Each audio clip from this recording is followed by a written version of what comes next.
Hello my dear audience, আসসালামু আলাইকুম। উসমান সাল মেডিকেল সার্ভিসেস ইউটিউব চ্যানেলের পক্ষ থেকে আপনাদেরকে জানাই স্বাগতম। আশা করি আল্লাহর রহমতে আপনারা সবাই ভালো আছেন।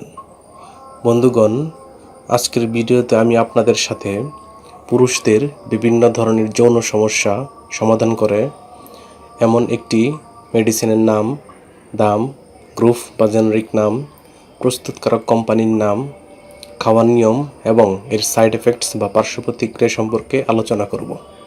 তবে ভিডিওটি শুরু করার আগে আপনাদের প্রতি রিকোয়েস্ট, আপনি যদি আমার চ্যানেলে নতুন হয়ে থাকেন তাহলে অবশ্যই চ্যানেলটি সাবস্ক্রাইব করবেন এবং লাইক, কমেন্টস এবং শেয়ার করবেন।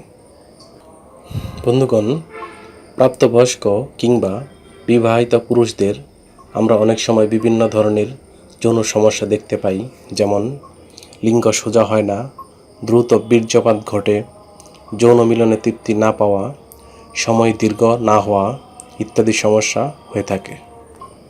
এইসব সমস্যার সমাধানের জন্য আমরা ডাক্তারের শরণাপন্ন হই এবং বিশেষজ্ঞ ডাক্তারগণ তাদের পরামর্শপত্রে সচরাচর যে ওষুধটির কথা লিখে থাকেন তার নাম হলো সিলেস্টি ট্যাবলেট।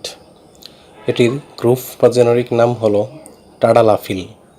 এটির উৎপাদনকারী প্রতিষ্ঠানের নাম হচ্ছে জেনারেল ফার্মাসিউটিক্যালস লিমিটেড। সিলেস্টি ট্যাবলেট যেটি 10 মিলিগ্রামের সেটির প্রতি পিস ট্যাবলেটের দাম 35 টাকা এবং যেটি 20 মিলিগ্রামের সেটির প্রতি পিস ট্যাবলেটের দাম 60 টাকা।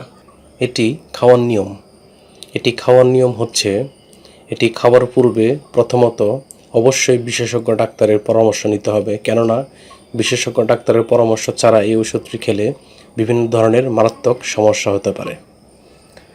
প্রাপ্তবয়স্ক বিবাহিত পুরুষগণ একটি করে ট্যাবলেট সহবাসের 2 থেকে 3 ঘন্টা পূর্বে সেবন করতে পারবে এবং সেটি রেজিস্টার্ড চিকিৎসকের পরামর্শ অনুযায়ী। বিশেষজ্ঞ ডাক্তারগণ অবস্থা বুঝে প্রথমে 5 মিলিগ্রাম, পরে 10 মিলিগ্রাম এবং তারপরেও কাজ না হলে 20 মিলিগ্রামের ট্যাবলেট একবার খেতে বলেন। এই ওষুধটি খাওয়ার পর অনেক ধরনের পার্শ্ব প্রতিক্রিয়া বা সাইড এফেক্টস দেখা দিতে পারে, যেমন মাথা ব্যথা, মেরুদণ্ডে ব্যথা, নাকের সমস্যা হওয়া, কানে কম শোনা, হার্টের সমস্যা বা হার্ট অ্যাটাক, স্ট্রোক ইত্যাদি মারাত্মক সমস্যা হতে পারে। তাই আবারও বলি, অবশ্যই এটি সেবনের পূর্বে ডাক্তারের পরামর্শ নিতে হবে। গর্ভাবস্থায় কিংবা স্তন্যদানকালীন সময়ে মহিলারা এটি সেবন করতে পারবে কিনা সেটি বিশেষজ্ঞ ডাক্তারের পরামর্শ অনুযায়ী কাজ করতে হবে।